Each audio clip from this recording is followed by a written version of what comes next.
같이 기도드리겠습니다.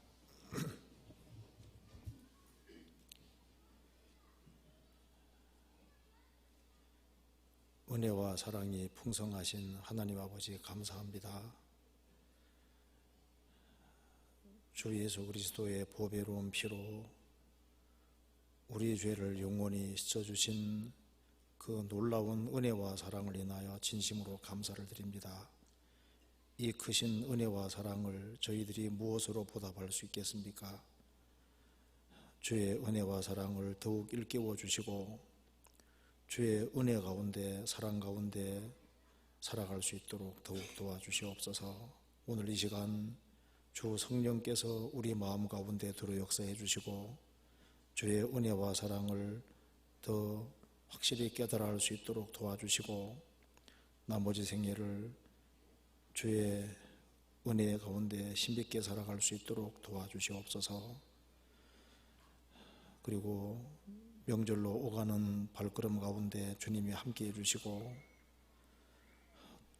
은혜 가운데 인도해 주시기를 간절히 기도합니다. 그리고 또 다음 주에 준비되어 있는 축의 쇠양회 가운데 함께해 주시고 또 준비하는 손길 또 새로 인도하는 그 모든 손길 가운데 함께해 주시고 도와주시옵소서. 그리고 멀리에서 선교하는 그 모든 손길에도 주님이 앞서 행해 주시고 주의 역사와 능력을 나타내 주옵소서. 오늘 이곳에 참석하지 못한 구원받은 형제자매님들 어디 있든지 주님께서 지켜주시고 주의 말씀을 사모하며 또 모임을 사모하는 마음을 가질 수 있도록 도와주시옵소서. 우리에게 필요한 말씀을 허락해 주시기를 간절히 의지하오며 주 예수 그리스도 이름으로 기도하옵나이다. 아멘. 성경 신명기 32장 찾으시겠습니다. 신명기 32장입니다.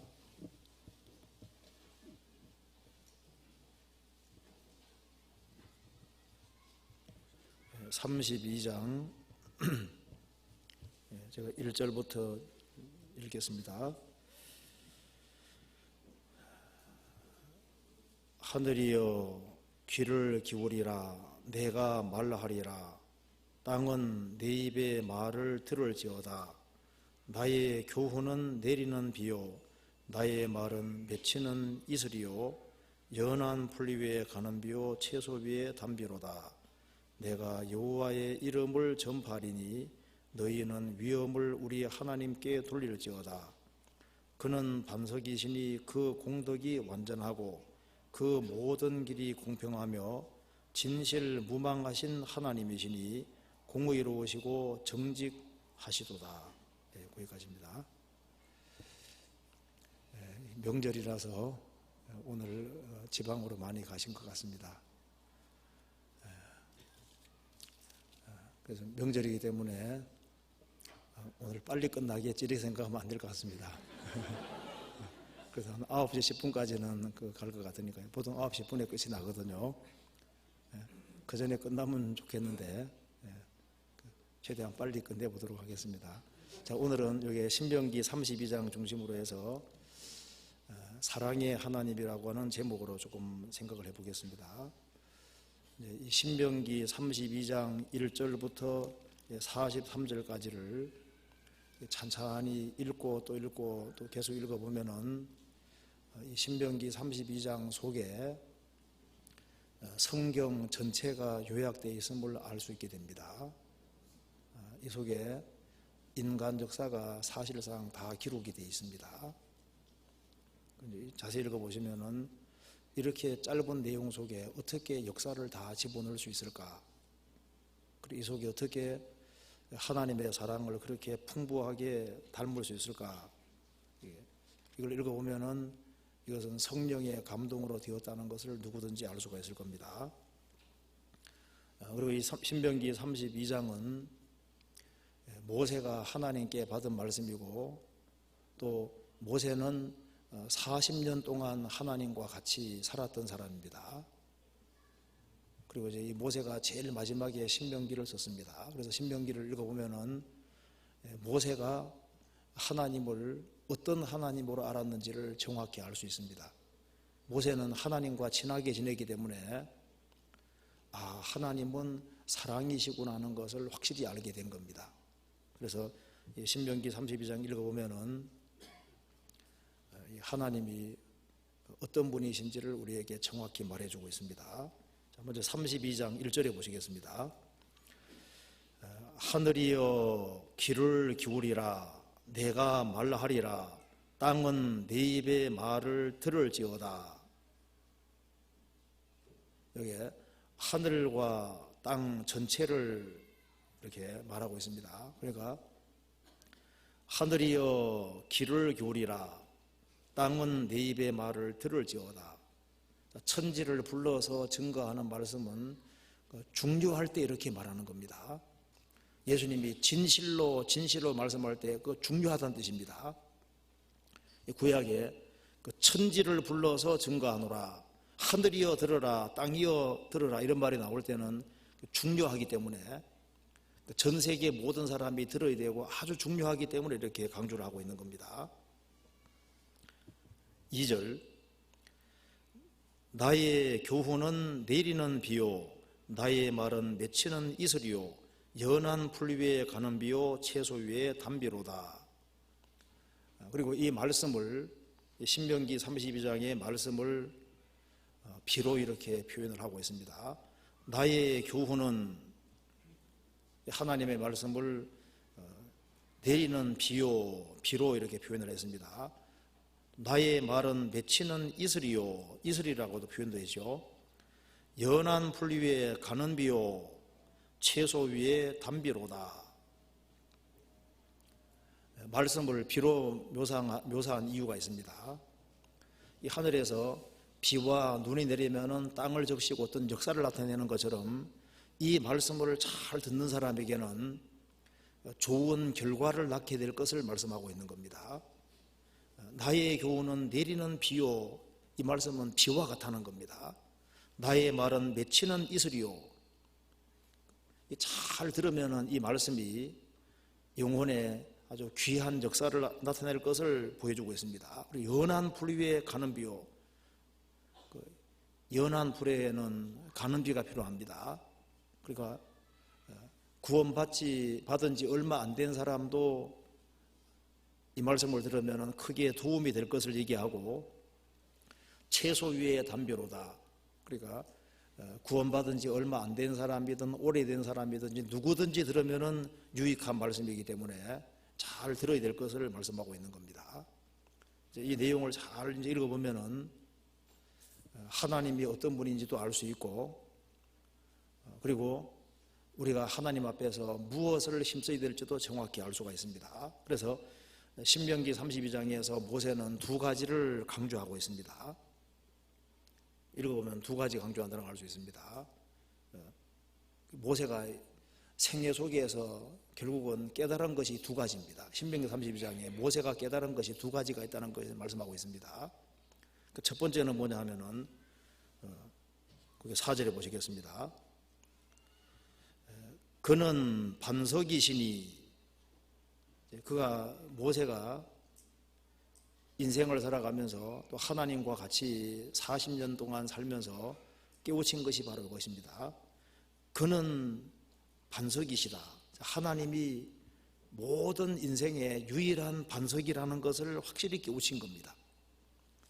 그리고 또 한 가지 깨우친 것은 뭐냐면은 하나님과 40년 지내면서 하나님은 사랑이시다 하는 것을 확실히 깨우친 겁니다. 신명기 32장은 두 가지를 강조하고 있는 겁니다.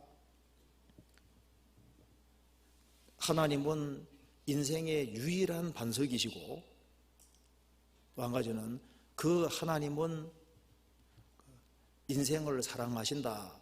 그 두 가지를 이렇게 말하고 있는 겁니다. 이 모세가 깨우친 것이 바로 이겁니다. 그리고 이것을 이제 쓰는 이유는 모든 인생에게 필요한 것이 바로 이겁니다. 인생의 기초를 하나님으로 삼아야 되고 또 한 가지는 하나님이 사람을 얼마나 사랑하는지를 확실히 깨우쳐야 될 것을 말씀하고 있는 겁니다. 그리고 하나님이 인간 사랑하는 걸 깨우치고 인간도 하나님을 자기 기초로 삼고 하나님을 사랑해야 된다는 이 두 가지를 말하고 있는 겁니다. 그래서 모세는 하나님이 반석인 것을 깨우치고 사랑이시라는 걸 깨우쳤기 때문에 이 두 가지를 깨우친 사람은 누구든지 그 3절과 같이 말할 겁니다. 같이 읽겠습니다. 내가 여호와의 이름을 전파하리니 너희는 위엄을 우리 하나님께 돌릴지어다. 인생의 확고한 기초를 발견한 사람은 틀림없이 이렇게 말할 겁니다. 내가 여호와의 이름을 전파하리니, 사람은 자기가 가장 소중하게 생각하는 것을 주로 말하게 되는 겁니다. 모세는 말했습니다.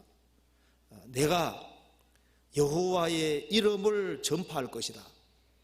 너희는 위엄과 영광을 우리 하나님께 돌릴지어다.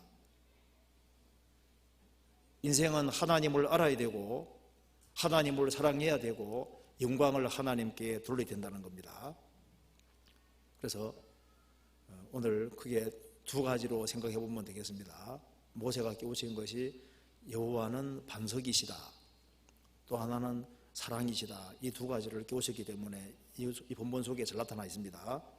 자, 4절 보시겠습니다. 그는 반석이시니, 신명기 32장 읽어보시면은 반석이란 말이 여러 군데 나온다는 걸 알 수 있습니다. 모세 마음속에 이 반석에 대해서 이 마음에 가 있는 것이 확실합니다. 그는 반석이시다. 지금 우리는 요동하는 세상 속에 살고 있습니다. 아주 불안정한 세상 속에 살고 있는 겁니다. 사람들은 이 세상이 안정되지 못하고 이 불안정한 세상이기 때문에 누구든지 확고한 기반을 가지려고 노력을 하게 되는 겁니다. 그래서 사람들이 많은 생각을 하고 공부를 하면서 그 인생이 도대체 기초로 삼을 그 반석이 어디냐, 그것을 끊임없이 추구하는 겁니다. 그런데 모세는 말하기를 그는 여호와, 그는 반석이시니, 하나님이 이렇게 말씀하는 겁니다. 왜 하나님이 반석이실까요? 왜 여호와가 반석이실까요? 그분은 천지를 창조한 창조주십니다. 우리를 만드신 분이잖아요. 그리고 하나님께서 사람이 되신 분이 바로 예수 그리스도입니다. 그분은 우리의 구세주십니다. 그렇기 때문에 그는 반석이시니, 이 말은 모세가 깨우친 말씀이고, 그리고 하나님이 계시해 준 것이고, 이것은 틀림없는 사실인 겁니다. 그래서 여기에 4절에 다시 보면은 그는 반석이시니, 왜 인생은 하나님을 반석으로 삼아야 되느냐? 그 이유는 그는 반석이시니 그 공덕이 완전하고, 그 공덕이 완전하다는 말씀은 하나님이 행하시는 모든 일이, 공덕이 완전하다, 하나님이 하시는 일은 완전하다, 그런 뜻입니다. 하나님이 천지를 창조하셨습니다. 이 창조한 세계를 보면은 그 공덕이 하시는 일이 완전하다, 그 실감할 수 있습니다. 너희는 눈을 높여들어 누가 이 모든 것을 창조하였나 보라. 주께서는 수요대로 만상을 이끌어내시고 각각 그 이름을 부르시나니 그의 능력이 크고 강함으로 하나도 빠짐이 없느니라. 그 말씀대로 정말 완벽하게 철저하게 만들어져 있습니다. 그 공덕이 완전하고 하시는 일은 완전합니다. 그래서 창세기 2장 1절에 천지와 만물이 다 이루니라, 다 이루었다고 했습니다.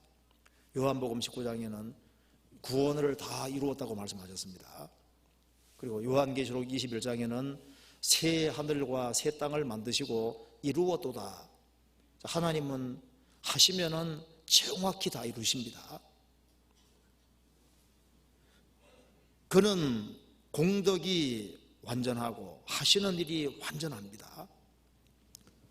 아주 철저하고 완전하신 그 하나님이 인생의 기초가 되어야 되는 겁니다. 그리고 그 뒤에 그 모든 길이 공평하며, 인생에 가는 길에, 인생이 행하는 일에는 모순과 부조리가 많이 있습니다. 그런데 하나님은 하나님이시기 때문에 그 모든 길이 공평하며, 하나님의 길은 사람 길과 다르고 높고 동시에 또 공평합니다. 잠언 8장 20절에도 말씀하기를 나는 의로운 길로 행하며 공평한 길 가운데로 다니나니 하나님은 공평하신 분입니다. 그래서 죽음 건너가서 사람이 심판을 받을 때도 억울하게 심판하지 않으실 겁니다. 아주 공평하게 공정하게 심판을 하실 겁니다. 그 모든 일이 공평하며 창세기부터 요한계시록 읽어보면 이것이 사실인 걸 알 수 있습니다. 그리고 진실을 무망하신 하나님이시니 진실하시고 거짓이 없으신 하나님이십니다. 그리고 하나님은 과장도 없으신 분입니다. 진실을 무망하신 하나님이시니 공의로우시고 정직하시도다. 공의로우신 하나님이십니다. 그리고 정직하신 하나님이십니다. 그리고 사랑으로 충만하신 하나님이십니다. 그렇기 때문에 이분이 우리 각 사람 인생의 반석이 되어야 되는 겁니다. 그래서 하나님을 자기의 반석으로 인생의 기초로 삼은 사람은 정말 복이 있는 겁니다. 신명기 32장 31절 보시겠습니다. 32장 31절 같이 읽어보겠습니다. 대적의 반석이 우리의 반석과 같지 못하니 대적도 스스로 판단하도다. 여기에 대적은 이방인입니다. 이방인의 반석이 우리의 반석과 같이 못하니 대적도 스스로 판단하도다. 여호와 하나님을 제외한 다른 모든 것은 다 거짓이고 거짓 반석일 뿐이라고 말하고 있는 겁니다. 대적의 반석이 우리의 반석과 같이 못하다. 그렇죠? 이 진술은 정확한 진술입니다. 성경에 하나님의 기초하지 아니한 모든 기초는 다 무너지게 되어 있습니다. 역대 많은 나라들이 있어 왔습니다. 그리고 많은 학자들이 나타났고, 그리고 많은 기초들을 세워왔지만은 그 모든 대적의 기초는 거짓 기초고 거짓 반석이기 때문에 다 무너지게 되는 겁니다. 지구상에 우상들이 지금까지 얼마나 많이 있어 왔습니까? 사람이 전적으로 기대고 의지하는 것이 반석이고 자기 우상인 겁니다. 그런데 그 모든 것은 다 거짓 기초고 거짓 반석에 불과한 겁니다.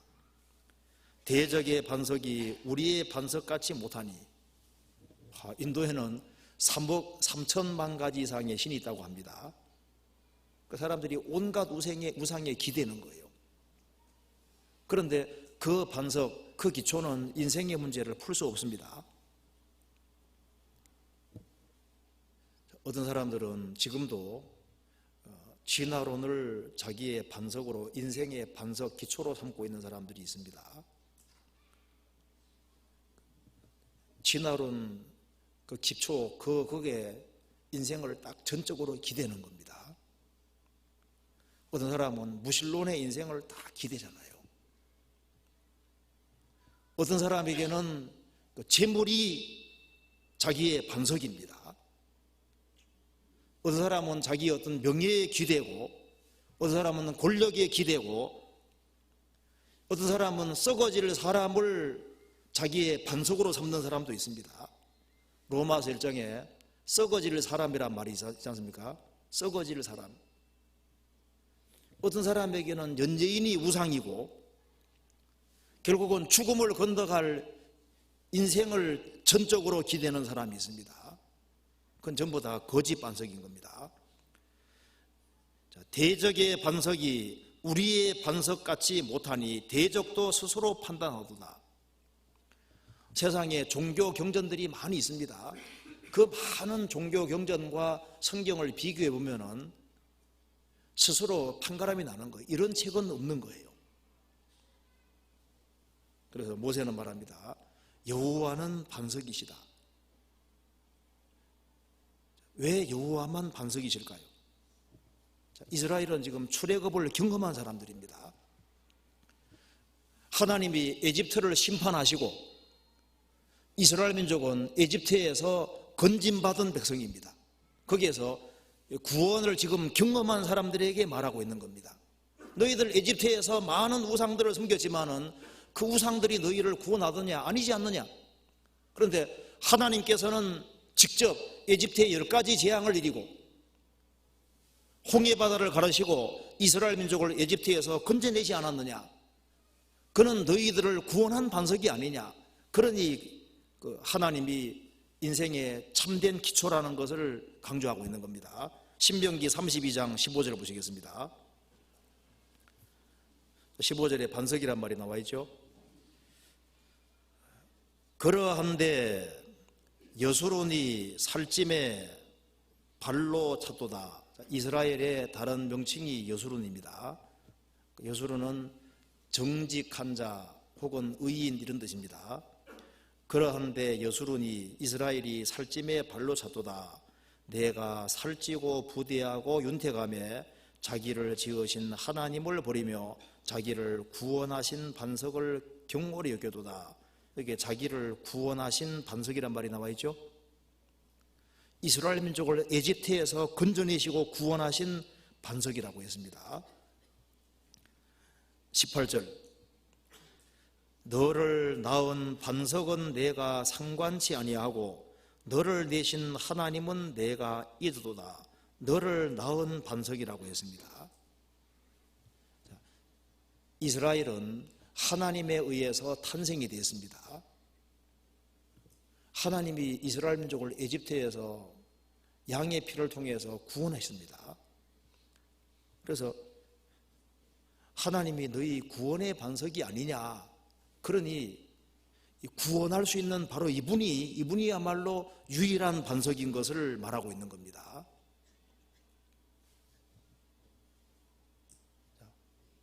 여호와가 반석이십니다. 그래서 마태복음 16장에 예수님 말씀하셨죠. 너는 베드로라. 내가 이 반석 위에 내 교회를 세우리니 음부의 권세가 이기지 못하리라. 어느 교회가 참 교회냐 하면은 예수님의 피 위에, 보혈 위에 세워진 교회만 참 교회가 되는 겁니다. 이 반석 위에 예수님이 반석이시고 예수님의 보혈에 기초한 그 보혈 위에 세워진 그 교회가 주님 보실 때 참 교회고 반석 위에 서 있는 교회라고 할 수 있는 겁니다. 하나님이 자기 피로 사신 교회라고 하셨습니다. 그리고 교회도 반석 위에 서야 되고 개인도 반석 위에 서지 않으면 안 되는 겁니다. 그래서 마태복음 7장에 보면은 반석 위에 세운 집 나오잖아요. 반석. 모래 위에 세운 집이 있고 반석 위에 세운 집이 있습니다. 그래서 인생의 기초가 예수 그리스도가 아닌 사람은 다 무너지게 돼 있는 거예요. 하나님이 사람이 되신 분이 바로 예수 그리스도니까 이 터는 곧 예수 그리스도시라. 예수님 터 위에 세워야 되는 겁니다. 모세는 우리가 잘 아는 대로 파라오 공주의 아들이었습니다. 에집트에서 궁중문학을 통달하고 말과 행사가 능했습니다. 그는 40년 동안 에집트의 모든 학술을 배웠던 겁니다. 그런데 모세가 어떻게 해서 그 모든 영광을 다 버리고 하나님 백성과 함께 고난받을 수 있었을까요? 그는 하나님을 아는 사람이었던 겁니다. 그래서 11절 11장에 보면은 믿음으로 모세는 장성하여 바로의 공주의 아들이라 칭함을 거절하고 도리어 하나님의 백성과 함께 고난받기를 잠시 죄악의 낙을 누리는 것보다 더 좋아하고 그리스도를 위하여 받는 능력을 애굽의 모든 부하보다 더 큰 재물로 여겼으니 이는 상주심을 바라봅니다. 모세는 믿음이 있었습니다. 그래서 이 파라오 공주의 아들이라고 하는 것은 이건 대단한 명예인데요. 그 당시에 파라오 왕은 거의 신적인 존재입니다. 파라오 공주의 아들인 거예요. 그런데 그 공주의 아들이라는 그 명예를 어떻게 포기할 수 있었을까? 그리고 잠시 죄악의 낙을 누리는 걸 포기했다. 잠시 죄악의 낙. 왕자니까 육신적으로 원하는 걸 다 할 수 있는 위치잖아요. 에집트에 모든 보화가 있는데 어떻게 그것을 포기할 수 있었을까? 믿음으로 모세는 믿음이 있었습니다. 하나님을 향한 믿음이 있는 거예요. 그리고 하나님이 주시는 보상이 뭔지를 확실히 아는 사람인 겁니다. 상주심을 바라봅니다. 그렇기 때문에 하나님의 백성과 함께 고난받는 것을 잠시 죄악의 낙을 누리는 것보다 더 좋아하고, 그리고 모세는 인생의 기초를 에집트의 우상들에게다가 인생의 기초를 삼은 것이 아니라 이스라엘의 하나님, 그 아브라함의 하나님, 이삭의 하나님, 야곱의 하나님, 그 하나님에게다가 자기 인생을 걸은 거예요. 그는 반석이시니, 그런 모세는 에집트의 왕자로 있을 때 40살이 됐을 때도 그 생각을 했던 겁니다. 에집트에 많은 공부를 해보고 에집트의 우상들을 다 살펴봤지만은 이건 거짓이다 그 말입니다. 그래서 이스라엘은 지금 노예 생활을 하지만은 이스라엘의 하나님이 참 하나님이라는 것을 알았던 거예요. 거기에다가 인생을 걸은 겁니다. 그리고 이제 이스라엘 민족을 40년 동안 인도하면서 더 피부적으로 아주 절실하게 느낀 거예요. 여호와는 반석이시다, 그렇게 말하고 있습니다. 그리고 시편 18편에 보면은 다윗도 말했습니다. 나의 힘이 되신 여호와여, 내가 주를 사랑하나이다. 여호와는 나의 반석이시오. 다윗도 말하기를 여호와는 나의 반석이시오, 나의 요새시오, 그렇게 말했습니다. 찾아봅시다. 시편 18편입니다.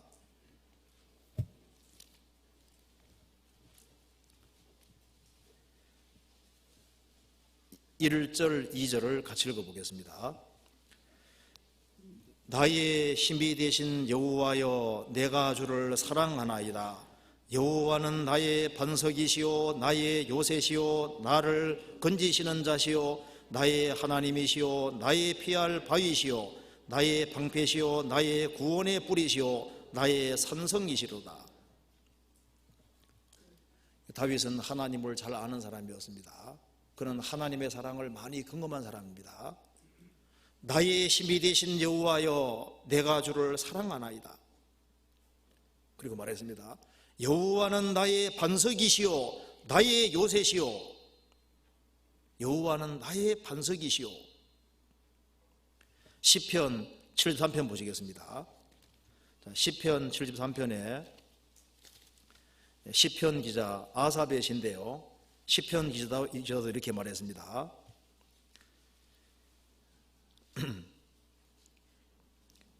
26절 같이 읽겠습니다. 내 육체와 마음은 쇠잔하나 하나님은 내 마음의 반석이시오, 영원한 분깃이시라.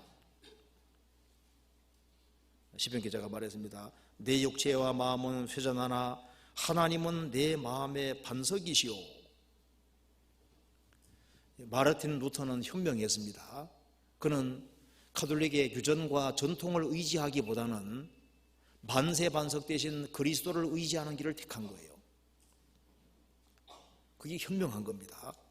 우리도 만세 반석 대신 그리스도를 인생의 기초로 삼아야 되는 겁니다. 이 터는 곧 그리스도 예수입니다. 예수님으로 틀을 삼은 그 사람은 정말 복이 있는 거예요. 신명기 32장 보시겠습니다.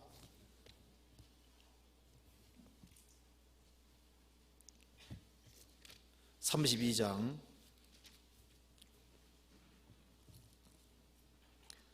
39절을 보시겠습니다.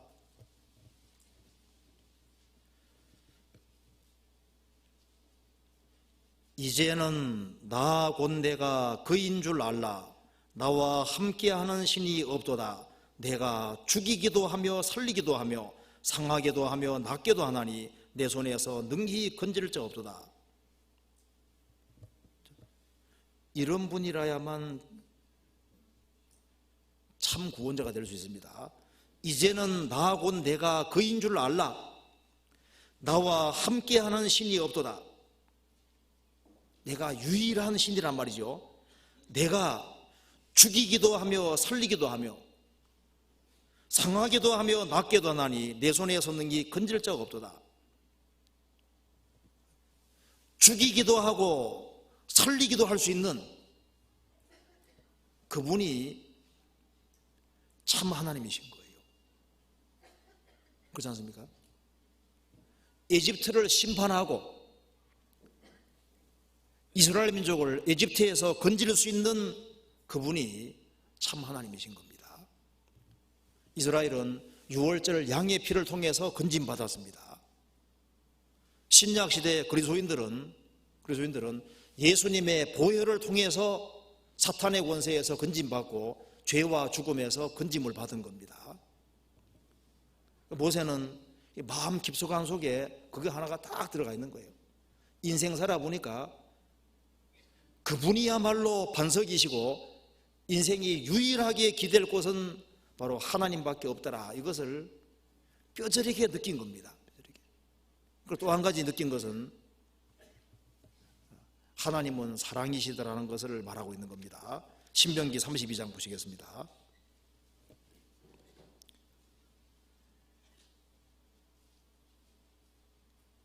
(32장 8절입니다)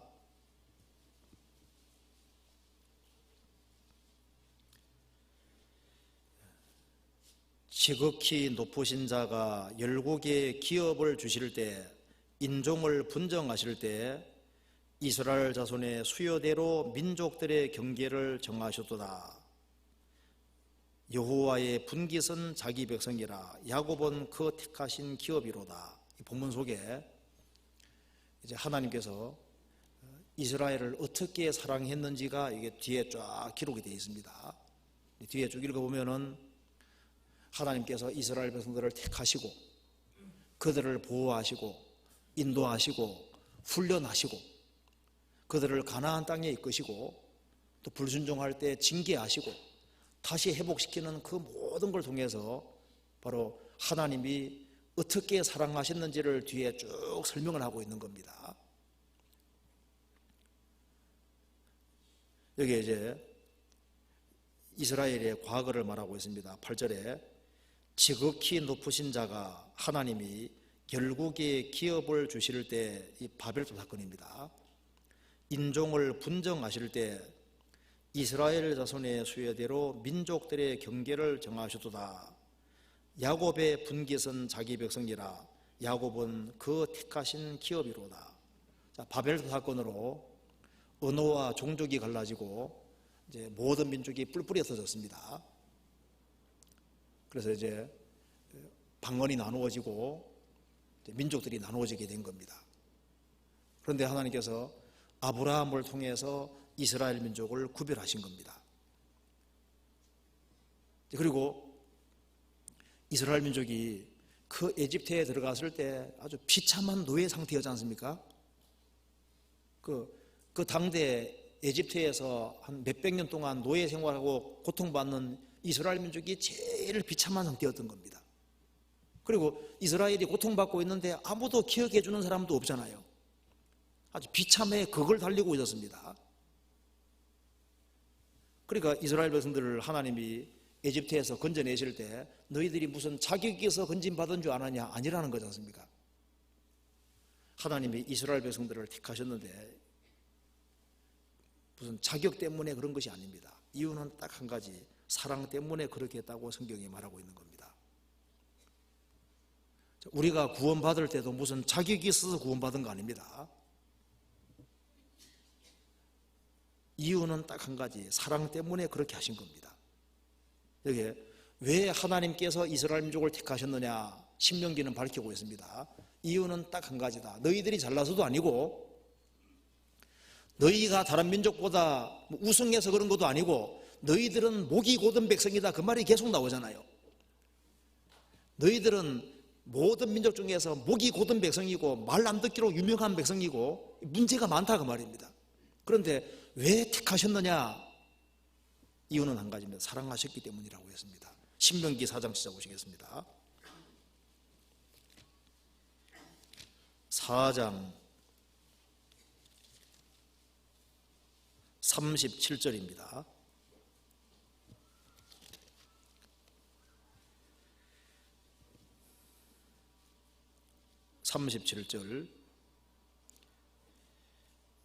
여호와께서 내 열조를 사랑하신 고로 그 후손 너를 택하시고 큰 권능으로 친히 인도하여 애굽에서 나오게 하시며 여호와께서 내 열조를 사랑하신 고로 그 후손 너희를 택하시고, 원인은 사랑 때문입니다. 신명기 7장 보시겠습니다.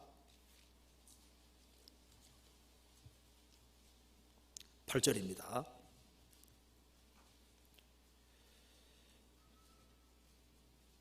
(7장 8절) 여호와께서 다만 너희를 사랑하심을 인하여 또는 너희 열조에게 하신 맹세를 지키려 하심을 인하여 자기의 권능의 손으로 너희를 인도하여 내시되 너희를 그 종되었던 집에서 애굽 왕 바로의 손에서 속량하셨나니. 이 말씀에서 여호와께서 다만 너희를 사랑하심을 인하여 또 너희 열조에게 하신 맹세를 지키려 하심을 인하여, 사랑하심을 인해서라 그러죠. 신명기 23장 시작 보시겠습니다.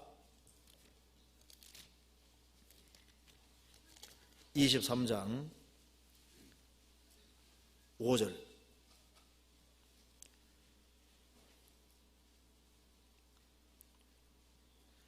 내 하나님 여호와께서 너를 사랑하심으로 발람의 말을 듣지 아니하시고 그 저주를 변하여 복이 되게 하셨나니. 신명기서에 계속해서 강조합니다. 이스라엘아, 너희들이 에집트에서 건진받은 이유는 너희들이 잘나서 그런 줄 아느냐? 절대 아니라는 겁니다. 내가 아브라함과 이삭과 야곱에게 하신 맹세가 있기 때문이고, 또 한 가지는 다만 너희를 사랑하셨기 때문에 그렇게 한 거다. 불쌍히 여기기 때문이라는 겁니다. 우리도 마찬가지입니다. 우리가 주님의 복음을 깨닫고 택함 받은 것은 우리가 잘나서가 아니잖아요. 이유는 우리를 사랑하셨기 때문입니다. 그 하나 때문인 거예요. 에베소서 2장 시작 보시겠습니다. 에베소서 2장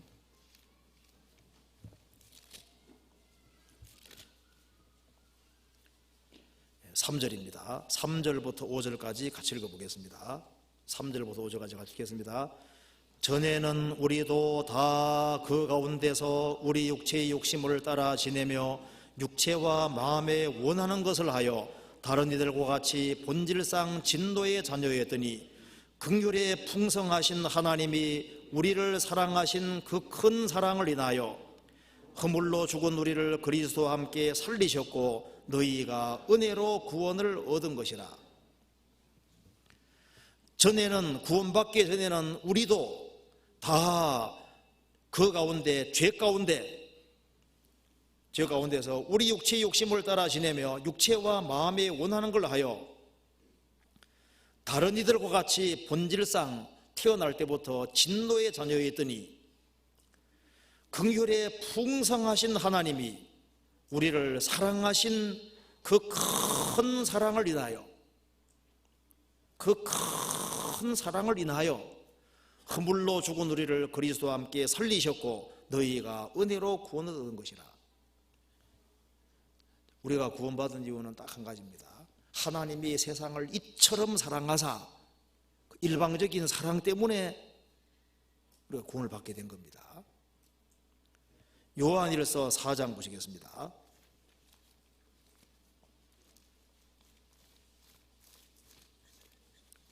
요한일서 4장 9절 10절을 같이 읽겠습니다. 4장 9절 10절 같이 읽겠습니다.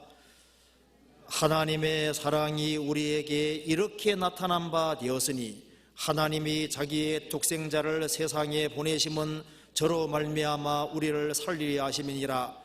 사랑은 여기 있으니 우리가 하나님을 사랑한 것이 아니요 오직 하나님이 우리를 사랑하사 우리 죄를 위하여 화목제로 그 아들을 보내셨습니다. 여기 사랑은 여기 있으니 우리가 하나님을 사랑한 것이 아니요 오직 하나님이 우리를 사랑하사, 오직입니다. 오직 하나님이 우리를 사랑하사 우리 죄를 위하여 화목제로 그 아들을 보내셨습니다. 멸망하는 이유가 뭘까요?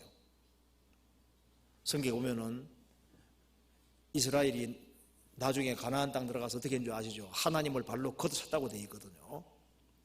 하나님을 발로 걷어찼다는 말씀이 있습니다. 인간이 왜 망하냐 하면은 하나님은 끝까지 사랑하시는데 그 사랑을 발로 걷어차기 때문에 그 주님의 그 놀라운 사랑을 끝까지 맺혀가는 그것 때문에 망하는 거예요. 그렇잖아요. 신명기 32장 다시 보시겠습니다. 그래서 이게 택하신 것은 사랑 때문이라고 얘기를 했습니다. 32장 다시 봅시다. 그리고 그 다음에 32장 10절입니다.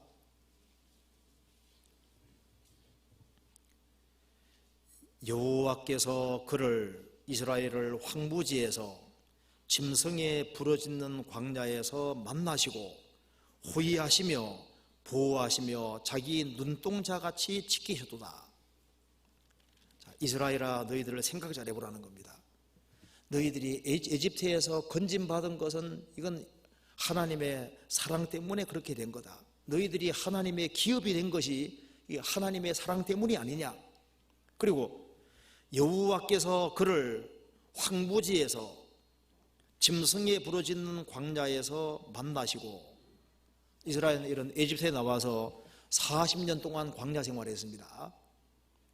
40년 동안 광야 생활하는데 거기는 먹을 것도 없잖아요. 불뱀과 정갈이 있습니다. 아주 황무지입니다.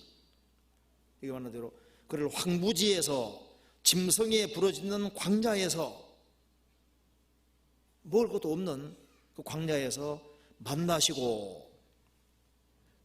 만나셨다는 게 뭘까요?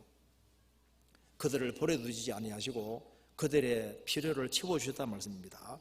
하나님께서 만나주셨다 그 말이 뭡니까? 그들이 요구하는 것이 있는데 하나님 물 주세요, 먹을 거 주세요, 뭐 주셔야 할 때 만나주셨다는 것이 뭡니까? 필요를 채워주셨다는 겁니다. 그들이 먹을 것이 없을 때 하늘에서 만나를 내려주셨습니다. 그들이 목마를 때 반석을 지시고 거기에서 물을 내주셨습니다. 그들이 고기 달라고 할 때 메추라기를 보내주셨습니다.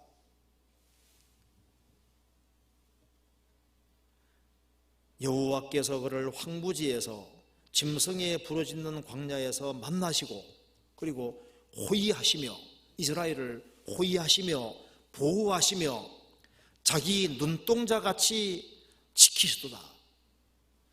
눈동자만큼 소중한 건 없잖아요. 이스라엘을 아주 애지중지하시고 그들을 위해 싸워주시고 그리고 그들을 보호해 주셨습니다. 그리고 낮에는 구름기둥으로 밤에는 불기둥으로 인도해 주셨습니다. 이것이 뭐냐? 이것이 사랑이 아니냐? 그렇게 말하고 있는 겁니다. 우리를 구원하신 것도 하나님의 사랑이었습니다.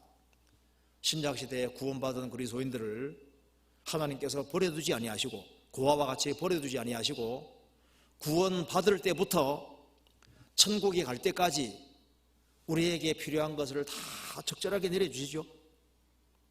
이 하나님은 영영이 우리의 하나님이시니 우리를 죽을 때까지 인도하시리로다. 구원받을 때부터 주님 앞에 갈 때까지, 죽을 때까지 인도하시리로다. 출애굽한 이스라엘을 기어코 가나안 땅에 끌어들인 것처럼 구원받은 사람을 하나님께서 천국까지 이끄실 때 이유는 무엇이냐? 사랑 때문에 그렇게 하시는 겁니다. 시편 48편 14절 같이 한번 읽어보시겠습니다. 48편 14절입니다. 같이 읽겠습니다. 이 하나님은 영영이 우리 하나님이시니 우리를 죽을 때까지 인도하시리로다. 이 성경의 하나님은 영영이 우리 하나님이시니 우리를 피를 주고 값주고 사셨습니다. 우리를 죽을 때까지 인도하시리로다. 139편 24절 보시겠습니다. 23절 24절 또 같이 읽어보겠습니다. 하나님이여 나를 살피사 내 마음을 아시며 나를 시험하사 내 뜻을 아옵소서. 내게 무슨 악한 행위가 있나 보시고 나를 영원한 길로 인도하소서. 다윗의 기도입니다. 하나님이여 나를 살피사 내 마음을 아시며 나를 시험하사 내 뜻을 아옵소서. 나는 주님 앞에 바르게 살고 싶으니 내게 무슨 악한 행위가 있나 보시고 있다면 그걸 깨닫게 해주시고 나를 영원한 길로 인도하소서. 시편 23편 보시겠습니다. 23편 1절 제가 읽겠습니다. 여호와는 나의 목자시니 내가 부족함이 없으리로다. 여호와는 나의 목자시니 내가 부족함이 없으리로다. 6절 같이 읽겠습니다. 나의 평생의 선하심과 인자하심이 정녕 나를 따르리니 내가 여호와의 집에 영원히 거하리로다. 여호와는 나의 목자시니 내가 부족함이 없으리로다. 여기 인터넷에 보니까 이 시편 23편을 여러 가지 버전으로 이렇게 해놓은 게 있더라고요. 여기 1절만 한번 몇 군데 읽어볼게요.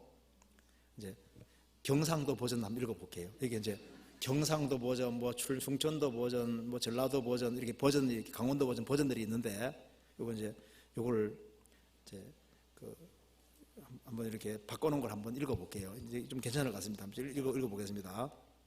경상도 버전. 여호와가 내 목자 아이가 내 삼아 답답할 게 없대이. 이게 이제 경상도 버전이래요. 이걸 좀 쉽게 표현하죠. 충청도 버전. 여호와는 염생이 같은 지를 키우시고 먹이시는 분이시니 지가 부족한 것이 없네요. 충청도 사람이라면 잘 읽을 텐데요. 예. 염생이 염소 같은 여호와는 염생이 같은 저를 키우시고 먹이시는 분이시니 제가요 부족한 것이 없네요. 이제 이 충청도 버전이랍니다. 전라도 버전. 아따 여호와가 시방 나의 목자신디 나가 부족함이 있겠나? 이제 있겠냐? 이렇게 이제 전라도 버전이래요. 강원도 버전. 여호와께서 지 아버지 아닌감유 지게 별거 다 주신다잖아요. 이걸 쉽게 이렇게 부르면 이렇게 되는 겁니다. 함경도 버전. 하나님께서는 내래 아바이시라 별난 좋은 거 다 주신다 잠스매. 다른 버전을 읽어보면 결국은 여호와는 나의 목자시니 내가 부족함이 없으리로다. 그러니까 여호와가 나의 목자가 된 사람은 하나님께서 부족한 것이 없이 일생 살아감에 필요한 걸 다 채워주신다는 겁니다. 그래서 6절에 나의 평생의 선하심과 인자하심이 정녕 나를 따르리니 내가 여호와의 집에 영원히 거하리로다. 그러니까 에집트에서 건져주신 것, 군져주셔서 자기 기업 백성으로 삼으신 것도 사랑이고 그들을 광야 생활 속에서 필요한 걸 채워주신 것도 사랑이었다는 겁니다. 그리고 신명기 32장 보시겠습니다.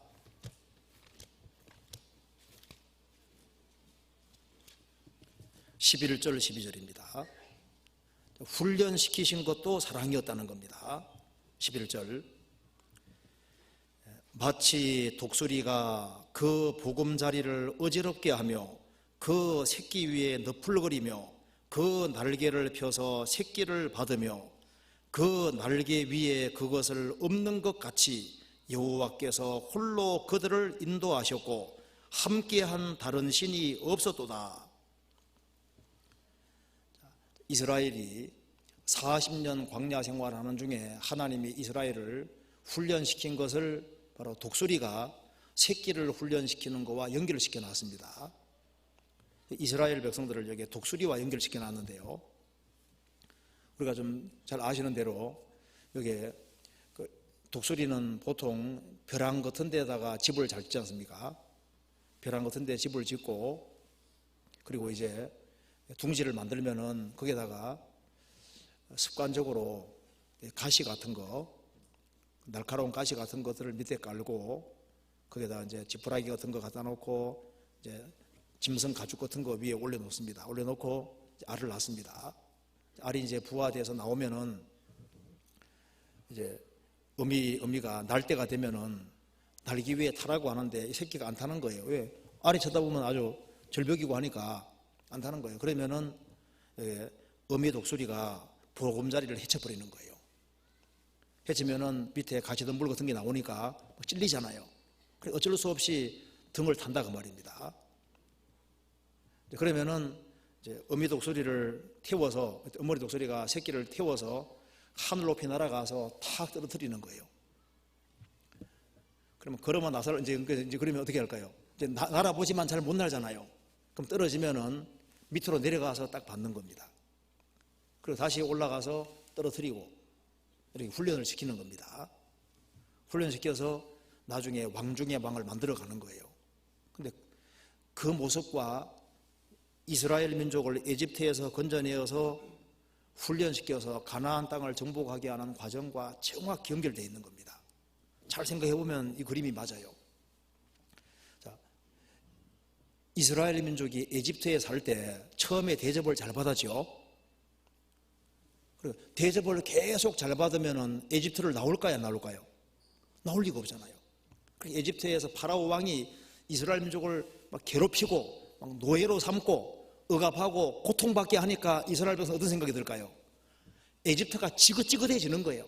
에집트를 막 빠져나가기를 간절히 원하게 되잖아요. 그래서 이스라엘 백성들이 하나님의 등을 타고 에집트를 나오는 것처럼 독수리의 둥지가 살기 좋으면은 어미새가, 새끼새가 거기에서 나오려고 생각하지 않습니다. 그러니까 이 둥지를 어지럽게 하니까 여기는 내가 살 곳이 아니구나 하는 걸 알으니까 어미 등을 탈 거 아니에요.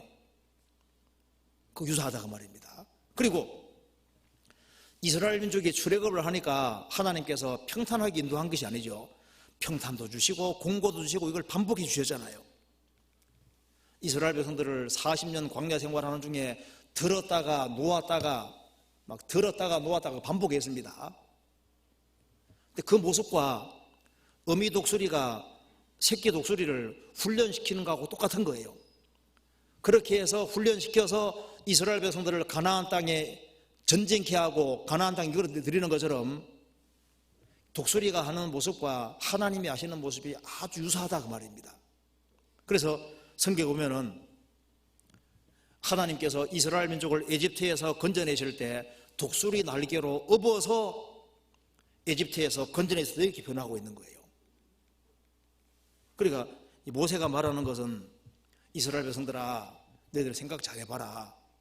여기 이제 신명기를 받는 사람들은 40년 광야 생활하고 이제 가나안 땅 들어가기 직전에 모세가 강론한 겁니다. 너희들 40년 광야 생활한 걸 잘 돌이켜봐라. 하나님이 들었다 놨다 한 것 자체가 너희들을 미워서 그렇게 한 거냐? 아니지 않느냐? 너희들을 사랑했기 때문에 그렇게 한 것이 아니냐? 이렇게 말하고 있는 겁니다. 성경에서 봅시다. 신명기 8장 보시겠습니다.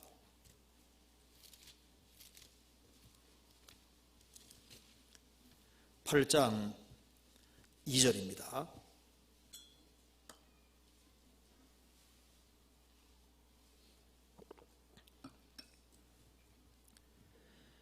내 하나님 여호와께서 이 40년 동안에 너로 광야의 길을 걷게 하신 것을 기억하라. 이는 너를 낮추시며 너를 시험하사 내 마음이 어떠한지 그 명령을 지키는지 아니 지키는지 알려 하심이라.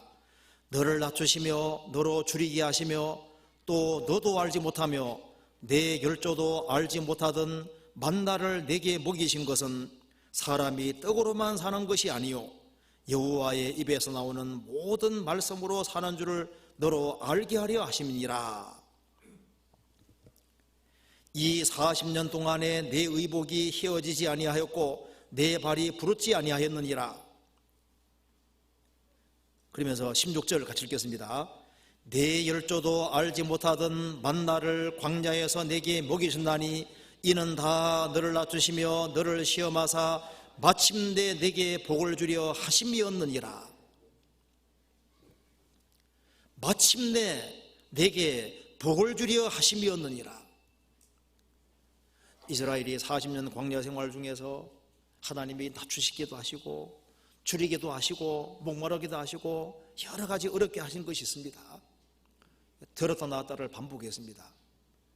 그것이 그 심중에, 하나님 심중에 무슨 마음이 있었는지 아느냐? 너희들에게 진정으로 좋은 복을 주려고 한 것이 아니었느냐? 그렇게 말하고 있는 겁니다. 그와 똑같이 우리가 구원받은 그때부터 우리의 필요를 채우시는 동시에 우리를 훈련시키시는 겁니다. 어느 때는 우리를 들었다가 좋게 하셨다가 어느 때는 아주 곤두박질기 치게 하시죠. 어렵게 하시고 또 들었다가 또 놓았다가 이걸 반복하십니다.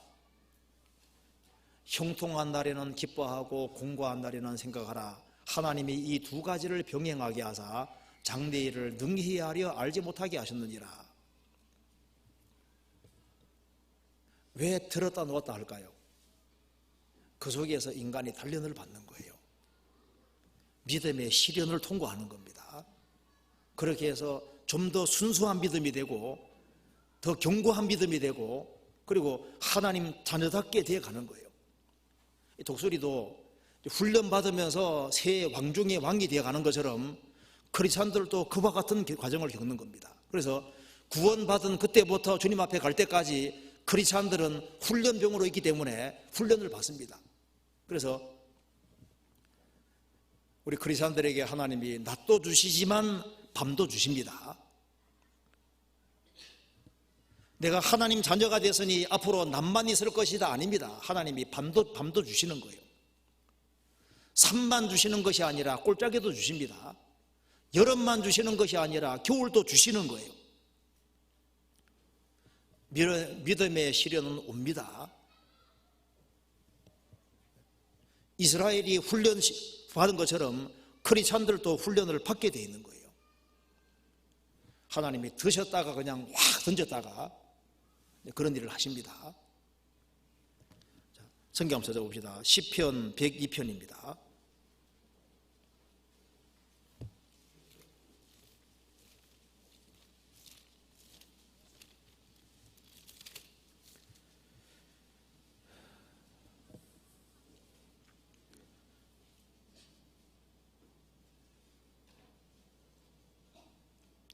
(4절입니다) 102편 4절입니다. 내가 음식 먹기도 잊었으므로 내 마음이 풀같이 쇠전하였나이다. 쇠전하여 싸우며 나의 탄식 소리를 인하여 나의 살이 뼈에 붙었나이다. 7절입니다. 내가 밤을 새우니 지붕 위에 외로운 참새 같으니이다. 9절입니다. 나는 죄를 양식같이 먹으며 나의 마시면은 눈물을 섞어 싸우니 이는 주의 분과 노를 인함이라. 주께서 나를 드셨다가 던지셨나이다. 한때 잘 나가다가 하나님이 그냥 콱 우그러뜨리고 드셨다가 던지셨나이다. 그래서 욥기에 나와 있죠. 내가 낮춤을 받거든 높아지리라 하라. 하나님께서 이렇게 낮추시는 일이 있는 거예요. 인생 골짜기를 경험하지 않는 사람이 없습니다. 눈물 골짜기는 이스라엘도 통과했고 신약시대 크리스찬도 통과할 수밖에 없는 거예요. 야곱도 눈물골짜기 통과했고, 요셉도 눈물골짜기 통과하고, 다윗도 마찬가지입니다. 한나도 눈물골짜기를 통행한 것처럼 눈물골짜기를 통행하는 거예요. 모든 그리스도인들에게 불같은 시련이 있는 겁니다. 있어요. 드셨다가 던지셨나이다, 그런 일이 있는 겁니다. 자, 그러면 신명기 32장에서 왜 크리스찬들을 독수리하고 이렇게 여기에 이제 출애굽한 이스라엘을 왜 하나님이 하필이면 뭐 닭을 훈련시킨다고 안 해놓고 왜 독수리를 훈련시키는 것처럼 해놨을까요? 독수리는 새 왕 중의 왕이잖아요. 자, 이스라엘 백성들을 하나님이 인도하시는데 독수리 날개로 업어서 인도했다고 말씀하셨습니다. 성경 출애굽기 19장 찾아봅시다. 출애굽기 19장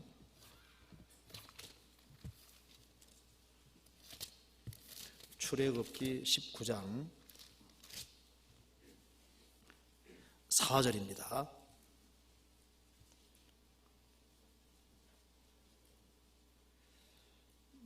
나의 애굽 사람에게 어떻게 행하였음과 내가 어떻게 독수리 날개로 너희를 업어 내게로 인도하였음을 내가 너희가 보았느니라.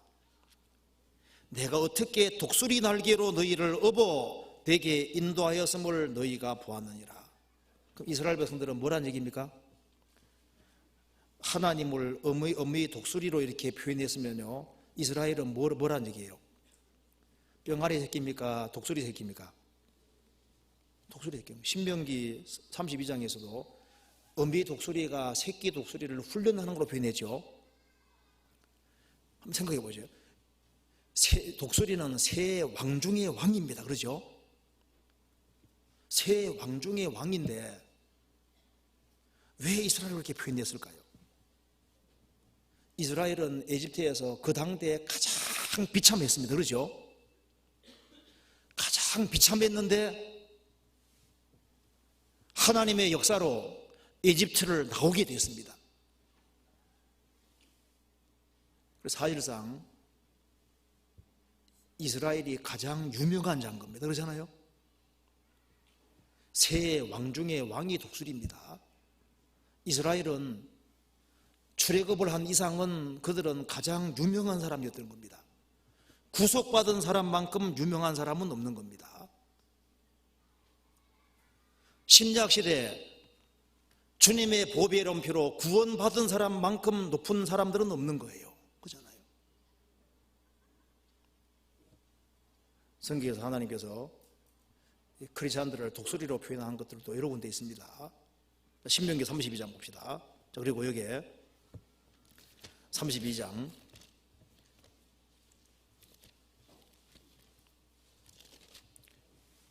이제 13절입니다. 13절 14절에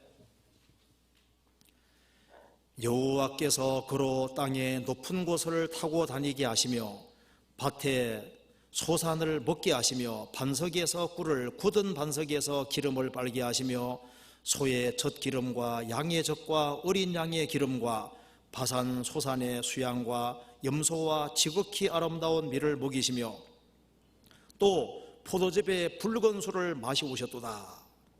이제 가나안 땅에 풍성한 곳에 이끌어 들이셨다는 말씀입니다. 그래서 훈련 다 시키고 난 이후에 이스라엘아, 너희들이 풍성한 가나안 땅에 들어가지 않았느냐? 그리고 너희들은 가나안 땅에서 너희들에게 필요한 것을 하나님이 다 주시지 않느냐? 너희들은 젖과 꿀이 흐르는 땅에 들어와 있지 않느냐? 이것이 하나님의 사랑이 아니고 무엇이냐? 이렇게 말하고 있는 겁니다. 신명기 8장입니다.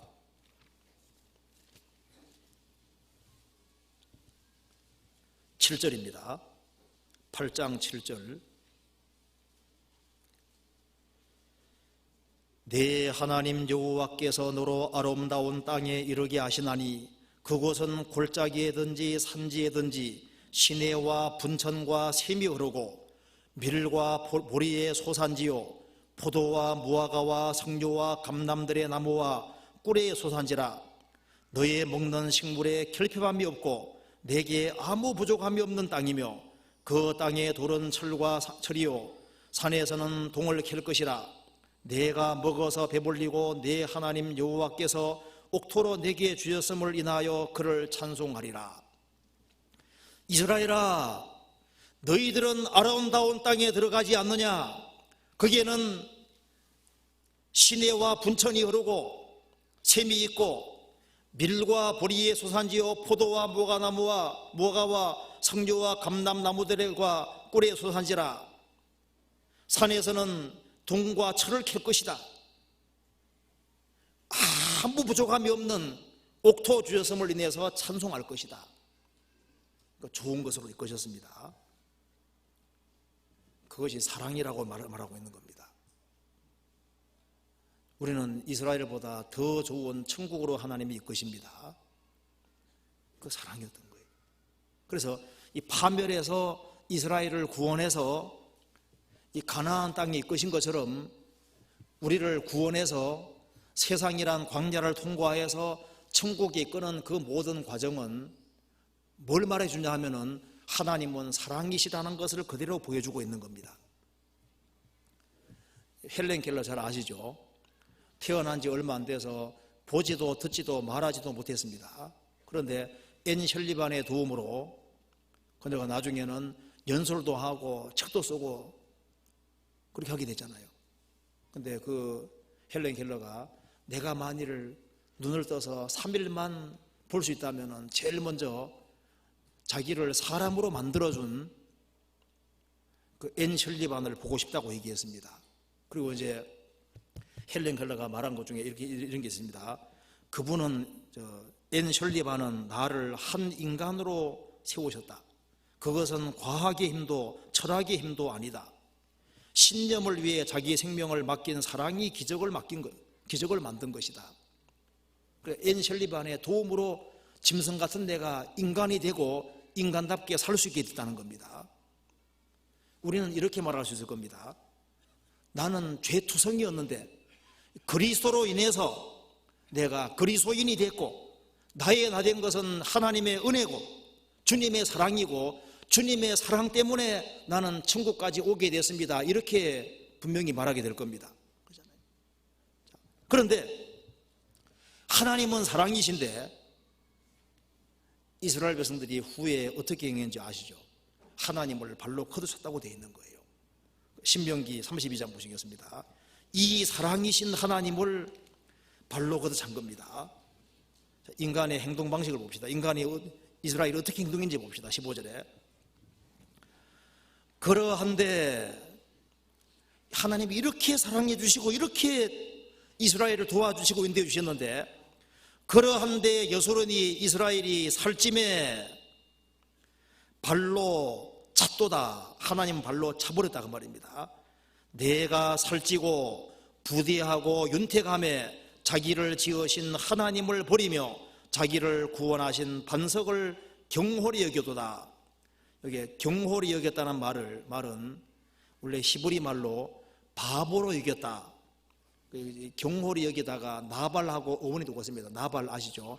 어리석은 자. 그러니까 하나님을 바보로 여겼도다. 하나님을 바보같이 바보로 여기고 이스라엘 민족을 에집트에서 건져내신 하나님을 나발같이 여겼다. 바보같이 여겼다. 그리고 그들은 뭘 숨겼냐 하면은 16절에 그들이 다른 신으로 그의 질투를 일으키며 가증한 것으로 그의 진도를 격발하였도다. 그들은 하나님께 제사하지 아니하고 마귀에게 하였으니 곧 그들이 알지 못하던 신 근래 일어난 새 신 새로운 신 너희를 죄에 두려워하지 않던 것들이로다.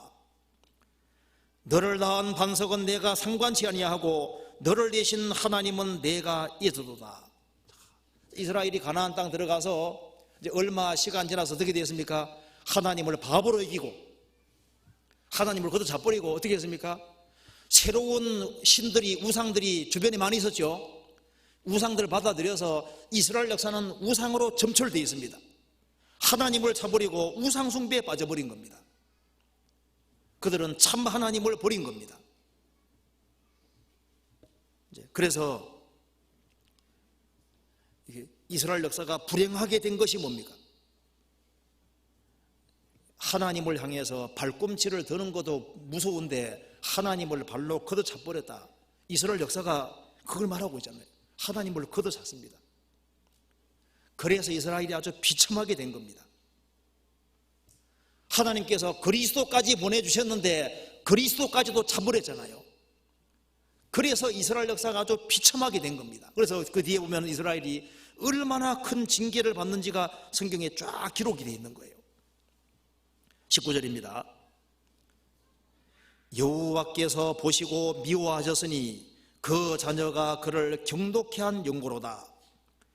여호와의 말씀에 내가 내 얼굴을 숨겨 그들에게 보이지 않게 하고 그들의 종말의 어떠함을 보리니 그들은 심히 패역한 종류요 무신한 믿음이 없는 자녀이미로다.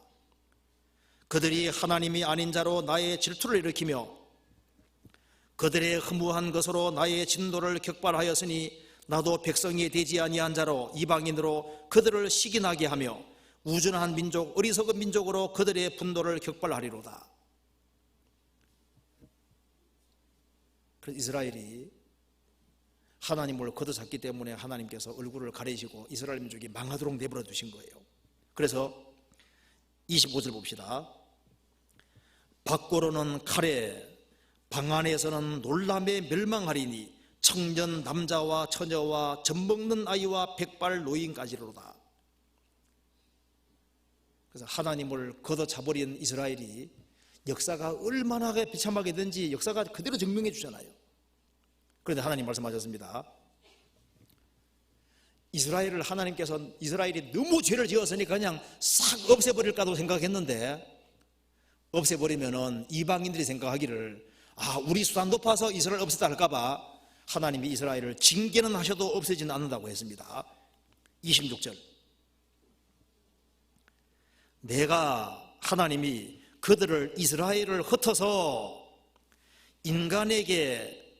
인간에서 그 기억이 끊어지게 하리라 하였다마는 무슨 말입니까? 이스라엘이 행한 짓을 생각하면 그냥 싹 없애버려야 되는데 인간 역사 기억에서 싹 없애버려야 되는데 근데 하나님께서 안 없애는 이유가 있는 겁니다. 27절에 대적을 이방인입니다. 대적을 격동할까 염려라. 원수가 이방인들이 오해하고 말하기를 우리 수단이 높으며 여호와의 행하신 행함이 아니라 할까 염려라 하시도다. 이스라엘 지고상에 싹 없어지면요 이방인들이 우리가 잘나서 이스라엘 지고상에 싹 없애다 할까봐 하나님께서 이스라엘을 징계하셔도 싹 없애지는 않습니다. 그리고 나중에 반드시 회복시키십니다. 그걸 통해서 이스라엘은 망했지만은 망한 것은 징벌로 망한 것이지 하나님이 허락하셨기 때문에 망하는 것이지 허락하지 않았으면 이스라엘이 망하지 않는다는 걸 말하고 있는 겁니다. 그 뒤에 봅시다. 28절에 그들은 이방인들은 모략이 없는 국민이라 그 중에는 지식이 없도다. 29절 이방인들이 지혜가 있어서 이것을 깨닫고 자기의 종말을 생각하였으면 이스라엘이 망하는 것은 뭡니까? 이방인의 그림자거든요. 이스라엘이 두들겨 맞는 것은 하나님의 선민이 저렇게 두들겨 맞으면은 이방인들은 더 큰 벌이 기다리고 있는데 그걸 깨달았으면 좋은데 그걸 생각 못하고 있다는 거예요.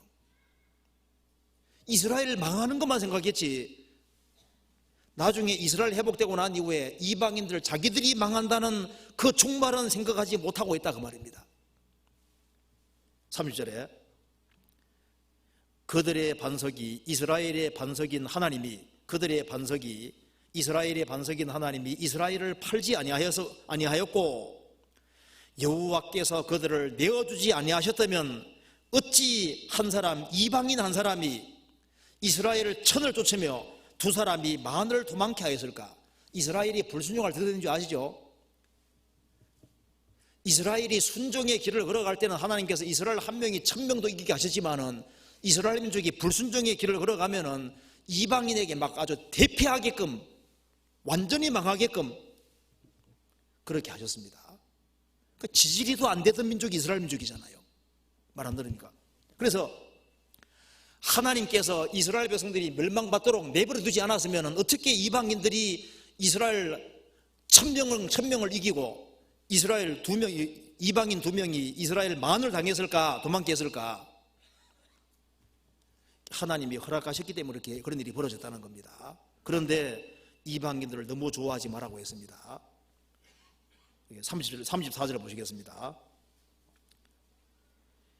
이것이 이제 이방인의 죄악입니다. 읽어보면 이방인의 죄악이 내게 쌓이고 내 곳간에 봉하여 있지 아니한가. 35절 같이 읽겠습니다. 보수는 내 것이라 그들의 실족할 그때 갚으리로다. 그들의 혼란의 날이 가까우니 당할 그 일이 속히 말이로다. 하늘 말씀하셨습니다. 보수는 원수 갚는 것은 내게 속한 것이라. 이방인들의 실족할 그때 갚으리로다. 이게 무슨 말입니까? 이스라엘이 그리스도를 끝까지 대적함으로 이렇게 비참하게 망했는데 이방인들도 끝까지 그리스도를 대적하고 받아들이지 아니하면은 그때가 이제 이방인들이 완전히 실족할 때입니다. 이방인의 죄가 점점 쌓여서 하나님 곳간에 봉하였지 않까. 이제 죄가 이제 꽉 차면 하나님 심판하시거든요. 죄가 점점 차고 있는데 죄가 완전히 꽉 차고 그리스도를 완전히 등질 때는 하나님께서 원수를 갚겠다는 겁니다. 보수는 내 것이라 이방인들의 실족할 그때에 갚으리로다. 죄가 꽉 차면은 하나님이 심판하신다는 겁니다. 그들의 혼란의 날이 가까우니 당할 그 일이 속히 말이로다. 이제 은혜 시대 끝나면은 이방인들에게 무서운 심판이 임하게 된다는 겁니다. 그러면서 하나님 말씀하셨습니다. 이제 모세가 말하기를 이스라엘아, 너희들이 역사 속에서 징계받는 것은 너희들이 너무나도 큰 악을 행했기 때문에 하나님을 걷어찼기 때문에 그런 일을 당하는 거다. 그래서 이스라엘이 징계를 받는 것은 죄 때문이라고 얘기를 하고 있는 겁니다. 그런데 하나님께서 이스라엘을 버리시느냐 안 버리신다고 했습니다. 36절입니다. 36절 여호와께서 자기 백성을 판단하시고 그 종들을 인하여 후회하시리니 곧 그들의 무력함과 갇힌 자나 노인자가 없음을 보시는 때로다. 자, 이스라엘이 2000년 유랑 생활 속에서 얼마나 비참하게 망했습니까? 그래서 여호와께서 자기 백성을 이스라엘 백성을 판단하시고 그 종들을 인하여 후회하시리니 곧 그들의 무력함과 갇힌 자나 노인자가 없음을 보시는 때로다. 제일 비참하게 됐잖아요. 가스실에 들어가고 비참하게 되잖아요. 그래서 하나님께서 이 정도 이스라엘이 벌받으면 됐다는 겁니다. 그래서 이스라엘이 가장 비참하게 됐을 때 하나님께서 이스라엘 민족을 또 회복시켜 주시는 거예요. 지금 이스라엘이 회복되고 있잖아요. 다시 회복시키시고 있습니다. 그럼 이스라엘은 징계를 받지만은 왜 지구상에 안 없을까요? 이유는 바로 이것 때문입니다. 말라기 3장 보시겠습니다.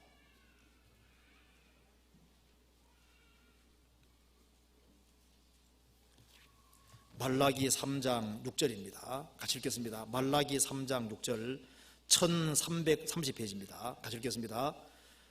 나 여호와는 변혁지 아니하나니 그러므로 야곱의 자손들아 너희가 소멸되지 아니하느니라.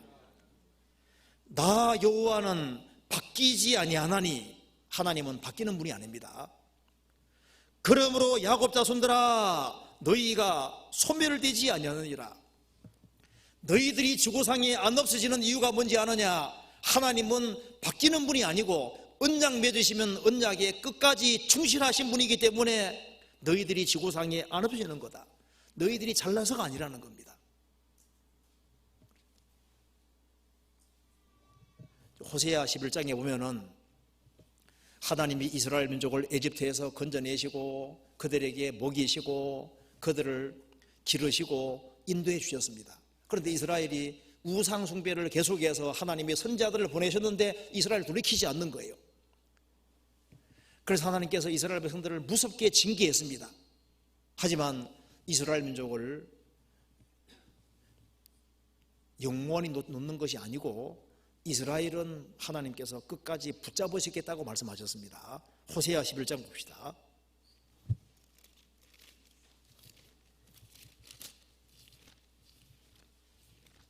호세아 11장입니다.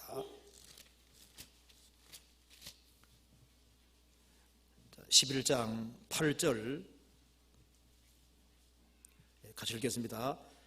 에브라임이여 내가 어찌 너를 놓겠느냐, 이스라엘이여 내가 어찌 너를 버리겠느냐, 내가 어찌 너를 아드마같이 놓겠느냐, 어찌 너를 스보임같이 두겠느냐, 내 마음이 내 속에서 돌아서 나의 긍휼이 온전히 불붙듯 하도다.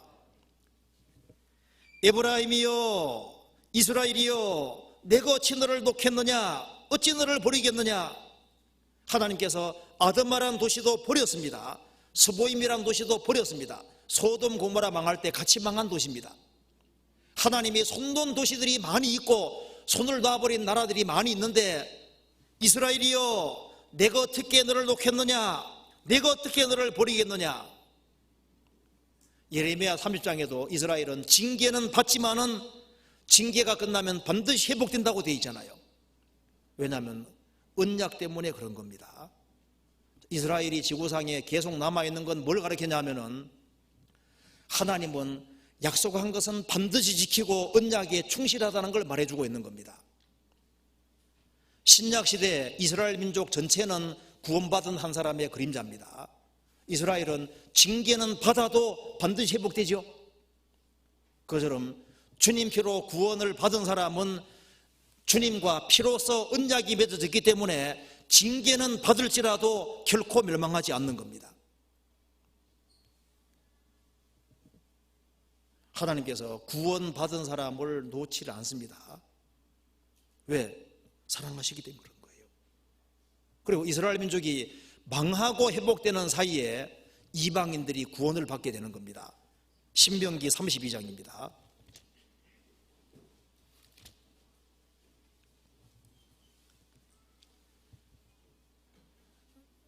32장 21절입니다.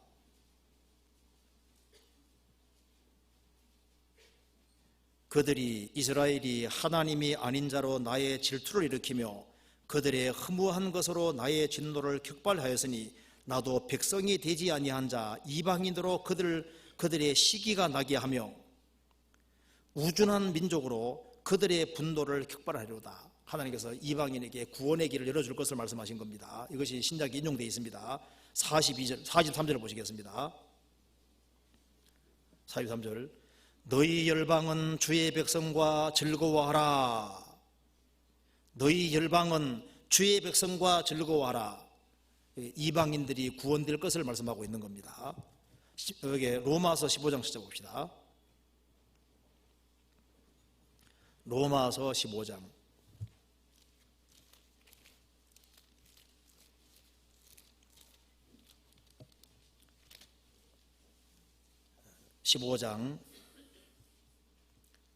9절입니다. 이방인으로 그 긍휼하심을 인하여 하나님께 영광을 돌리게 하려 하심이라. 기록된 바 이러므로 내가 열방 중에서 주께 감사하고 주의 이름을 찬송하리라 함과 같으니라. 또 가로되 열방들아 주의 백성과 함께 즐거워하라 하였으며 또 모든 열방들아 주를 찬양하며 모든 백성들아 저를 찬송하라 하였으며 또 이사야 가로되 이새의 뿌리 곧 열방을 다스리기 위하여 일어나시는 이가 있으리니 열방이 그에게 소망을 두리라 하였느니라. 여기에 10절에 열방들아 주의 백성과 함께 즐거워하라. 이게 뭡니까? 이스라엘 민족이 망하고 회복되는 사이에 이방인들이 많이 구원받아서 하나님께 찬송 돌릴 것을 말씀해 주신 겁니다. 그러니까 하나님께서는 유대인뿐 아니라 이방인 전체를 사랑했다는 것을 표현하고 있는 겁니다. 그래서 모세는 신명기 32장에서 말하고 싶은 것이 있었던 겁니다. 하나님과 40년 동행한 사람으로서 가장 가장 크게 느낀 것이 크게 두 가지 있는 거예요. 여호와는 반석이시다. 또 한 가지는 하나님이 어떻게 행동하든 간에 너희들을 사랑하셨기 때문에 그렇게 행동하신 것이다. 그걸 말하고 있는 겁니다. 그래서 신명기는 강조하고 있습니다. 이스라엘아, 너희들이 해야 될 일이 뭔지 아느냐?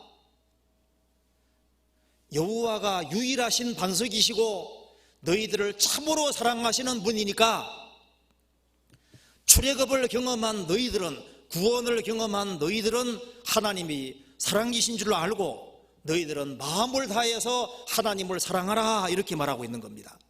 신명기 6장입니다.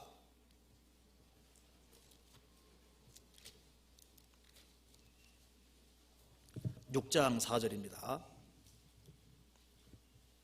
4절 5절 같이 읽겠습니다. 이스라엘아 들어라, 우리 하나님 여호와는 오직 하나인 여호와시니 너는 마음을 다하고 성품을 다하고 힘을 다하여 네 하나님 여호와를 사랑하라. 이스라엘아 들어라, 우리 하나님 여호와는 오직 하나인 여호와시니, 참 하나님이시고 하나인 여호와시니 너는 마음을 다하고 성품을 다하고 뜻을 다하여 내 하나님 여호와를 사랑하라. 하나님이 너희들을 이렇게 사랑하셨으니 너희들도 하나님을 모든 걸 다해서 사랑하라. 신명기 10장 보시겠습니다. 10장 12절.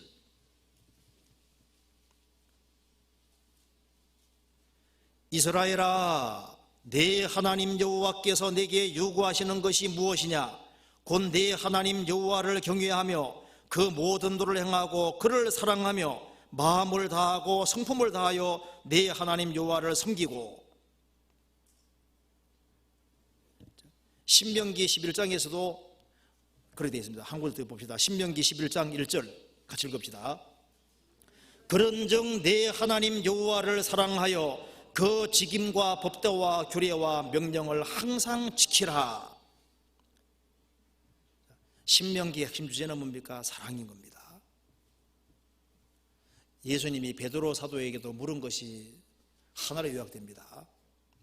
내가 이 사람들보다 나를 더 사랑하느냐? 너가 정말 이 사람들보다 나를 더 사랑하느냐? 그거 물었습니다. 주여 그러하외다. 내가 주를 사랑하는 줄을 주께서 아시나이다. 내 어린 양을 먹이라. 내 양을 치라. 내 양을 먹이라. 사랑하냐고 물은 겁니다. 신명기 32장은 성경 전체 요약이기도 합니다. 창세기부터 요한계시록까지 뭘 얘기하고 있습니까? 하나님이 우리를 어떻게 얼만큼 사랑하시는지를 정확히 기록해 놓은 거예요. 성경 요약하면 하나님은 사랑이시다, 그렇게 요약이 되는 겁니다. 그리고 성경은 뭘 요구하고 있습니까? 우리에게 하나님을 마음과 성품과 뜻과 목숨을 다해서 하나님을 사랑하라, 그거 얘기를 하는 것이 성경의 목적인 겁니다. 그래서 신명기 32장을 좀 시간 날 때마다 자꾸 읽어보시면은 이 속에서 하나님의 마음을 우리가 알 수가 있을 겁니다. 그리고 이제 명절을 잘 보내시고, 하나님은 사랑이신데 우리 마음속에 하나님을 사랑하는 마음을 가지고 우리가 접촉하는 사람들을 사랑으로 대하고, 그리고 명절 기간에 주님의 빛을 나타내는 그런 시간이 되면 좋겠습니다. 같이 기도하시겠습니다. 저희를 사랑하시는 하나님 아버지 감사합니다. 많은 사람 중에서 저희들을 사랑해 주신 그 크신 은혜와 사랑을 인하여 진심으로 감사를 드립니다. 역사의 마지막 시대를 살아가는 저희들에게 또 귀한 복음을 알게 하시고 또 귀한 사명을 맡겨 주셨습니다. 이 일을 잘 감당할 수 있도록 도와주시고, 또 명절 기간 중에 주의 역사를 나타내 주시고, 또 많은 사람들이 주님 품으로 인도되는 계기가 될 수 있도록 발걸음을 인도해 주옵소서. 주님이 가정가정마다 지켜주시고 함께해 주시고 도와주시옵소서. 돌아가는 발걸음도 지켜주시옵소서. 고마우신 우리 구주 예수 그리스도 이름으로 기도하옵나이다. 아멘.